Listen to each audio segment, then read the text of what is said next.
Hello. Hello, police station അല്ലേ? അല്ലെങ്കിൽ നീ എന്നെ പിടിച്ച് തിന്നൂടാ കഴിവറ പോലെ. ഹലോ, എസ് ഐ സാറല്ലേ? നിന്റെ സാറാവാൻ ഞാൻ നിന്നെ പഠിപ്പിച്ചിട്ടൊന്നുമില്ലല്ലോ. ആരാ സ്റ്റേഷനിലേക്ക് ഫോൺ ചെയ്യാൻ ധൈര്യം കാണിച്ച ആ മഹാൻ? ഞാൻ എപ്പോഴേ പറഞ്ഞതാ മിസ് കോൾ കൊടുത്താ മതിയെന്ന്. നിക്കണ്ട അവിടെ. ഇതെന്താ സ്കൂൾ വിട്ട പോലെ? അകത്ത് ഉപ്പാവൊന്നും വിളമ്പില്ല. ആരും വരണ്ട. താനങ്ങോട്ട് പോകുന്നു. അല്ല, ആരും വരണ്ടാന്ന് പറഞ്ഞു. എന്നോടൊപ്പം ഒരാൾക്ക് വരാം. താനങ്ങോട്ടാ? ഒരാൾക്ക് വരാമെന്ന് പറഞ്ഞു. ഇടോ, അത് ഞാൻ ഇവനോട് പറഞ്ഞതല്ലേ. ഒരാളായില്ലേ സാർ? ഇടാ, അതിന് ഇവൻ അല്ല, ഞാൻ ഒരാളാണ് സാർ. ഇടാ, അതല്ല ഞാൻ ഇവനോടാ പറഞ്ഞത്. ഞാനും ഒരാളാണ് സാർ.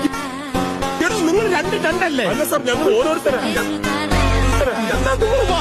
അയ്യോ, ഇതെന്താ പോലീസ് അകത്തോട്ട്? ചോദ്യം ചെയ്യാൻ. അതിന് വനിതാ പോലീസ് അല്ലേ വേണ്ടത്? അയ്യോ, കൊണ്ടുവരാൻ മറന്നുപോയി. ഞാനിനി സാരി ഉടുത്താൽ മതിയോ?